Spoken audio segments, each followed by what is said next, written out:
Pertanyaannya, apa hubungan Isra Mi'raj dengan cinta Khadijah?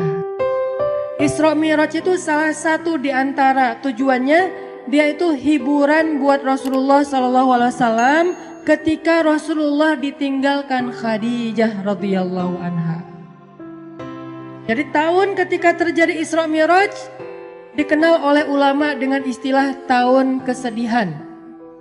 Kenapa disebut tahun kesedihan? Karena pada tahun itu Rasulullah SAW mengalami banyak ujian-ujian yang berat. Salah satu ujiannya, pertama beliau ditinggalkan oleh paman tercinta beliau, Abu Thalib. Udah gitu ditinggalkan lagi oleh istrinya yang selama ini banyak sekali berkorban dan mensupport dakwah Nabi, yaitu Khadijah radhiyallahu anha. Dan ini bikin Nabi itu patah hati banget. Kenapa? Khadijah meninggalkan Nabi sedangkan pekerjaan dakwah belum selesai. Dakwah di Mekah itu lagi sulit-sulitnya, tetapi Allah membawa pulang Khadijah kepada Allah Subhanahu wa taala, sehingga Nabi merasa benar-benar tahun itu tahun kehilangan. Kehilangan Abu Thalib, kehilangan Khadijah, sehingga jadilah Nabi di kota Mekah, kalau kita ibaratkan itu kayak anak yatim, nggak punya tempat berlindung. Biasanya Nabi itu kalau beliau dicela, dibully sama netizen gitu kan. Ini analogi sosial media. Kita dibully netizen aja kayak sedih banget gitu. Apalagi Rasul dibulinya bukan sama sosial media yang gak ketemu orangnya. Tapi langsung ngelihat ekspresi wajahnya, dilemparin sama kotoran. Nah, hiburan Nabi yang membuat Nabi itu kuat ketika dalam keadaan dibully rame-rame adalah Khadijah.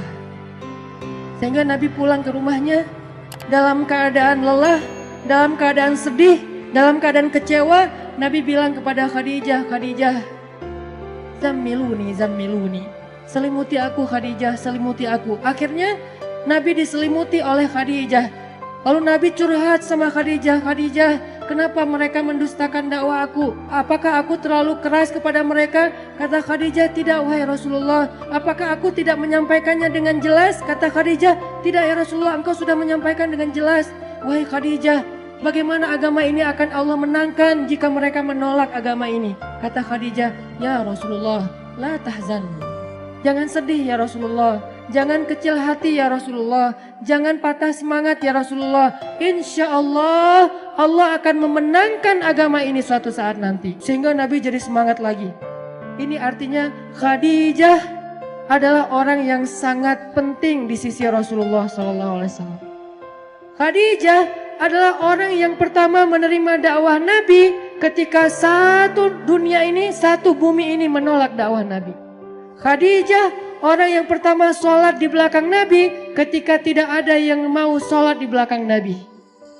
Tiba-tiba orang yang paling berharga bagi Rasulullah SAW ini kembali kepada Allah Subhanahu Wa Taala.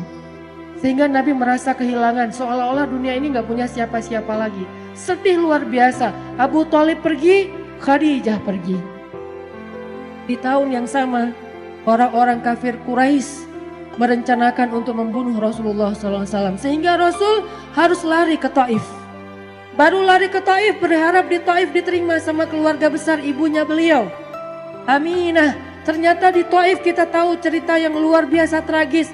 Nabi dikejar-kejar seharian, dilemparin batu, kemudian disorakin kayak maling. Sehingga Nabi keluar masuk kebun kurma bersembunyi. Ketahuan lari lagi, sembunyi lagi, ketahuan lari lagi. Sampai jidat Nabi itu kena lemparan batu dan berdarah. Seharian Nabi berlari karena dikejar-kejar sama orang di Taif. Udahlah, perasaan beliau sedang dalam keadaan kehilangan. Lagi patah hati banget kalau bahasa kita sekarang. Tiba-tiba dihujat rame-rame sama manusia. Ini berat banget buat Rasulullah SAW. Kondisi mental yang lagi down banget. Kondisi perasaan yang lagi nyesek banget kalau bahasa kita. Udah ditinggalkan orang tercinta, kemudian tidak ada lagi yang melindungi beliau dakwah di Mekah. Sekarang beliau di Taif diusir, dipukulin, dilemparin, dikejar, diteriakin maling. Sampai kemudian Nabi SAW bingung harus pulang kemana sekarang. Di Mekah beliau diancam, di Taif beliau diusir. Akhirnya Rasulullah SAW diam-diam masuk ke kota Mekah dan tidur di depan Ka'bah. tidur sendiri di depan Ka'bah. Orang-orang Mekah udah pada tidur, masuk ke rumah mereka masing-masing. Nabi sembunyi-sembunyi masuk ke kota Mekah dan tidur di depan pintu Ka'bah. Karena udah gak tahu harus pulang kemana. Benar-benar jadi kayak anak yatim lagi. Makanya Allah berfirman, alam yajidka yatiman fa'awa. 2 kali Nabi ngerasain nelangsanya jadi anak yatim. Pertama nelangsa ditinggalkan ayah, ibu dan kakeknya. Kemudian nelangsa ditinggalkan paman dan istrinya.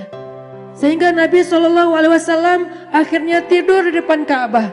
Sebetulnya bukan tidur, beliau sholat di depan Ka'bah. Minta pertolongan kepada Allah, ya Allah saya harus kayak gimana. Saya udah gak punya siapa-siapa. Khadijah yang paling saya cintai. Khadijah yang menjadi nyawa saya banget, saya gak bisa hidup tanpa dia, sekarang udah pergi. Abu Thalib yang melindungi saya juga udah pergi, bahkan perginya dalam keadaan tidak beriman lagi tuh. Saya pergi ke kampung ibu saya di Taif, orang-orang yang ada di Taif juga mengusir saya. Kemana saya harus pergi ya Allah? Sujud Nabi panjang di Ka'bah. Sampai setelah selesai sholat, Nabi lelah seharian karena pelipis beliau juga berdarah. Akhirnya Nabi tertidur di depan Ka'bah meringkuk. Datanglah Jibril alaihissalam. Kemudian malaikat Jibril memanggil Rasulullah SAW sembari duduk di sebelah beliau dengan panggilan kasih sayang. Dengan panggilan yang kasihan. Ya Rasulullah. Nabi masih tidur. Ya Rasulullah. Nabi masih tidur. Ya Rasulullah. Akhirnya Nabi bangun. Jibril, kata Jibril, ya Rasulullah. Allah mengundang Rasulullah untuk melakukan perjalanan ke langit. Ketika Nabi dalam keadaan down, ketika Nabi dalam keadaan drop, ketika Nabi dalam keadaan nelangsa, dalam keadaan lemah, maka Allah Subhanahu wa taala memanggil Nabi ke langit. Ya Rasulullah, Allah memanggil Nabi untuk bertemu. Allah memanggil Nabi untuk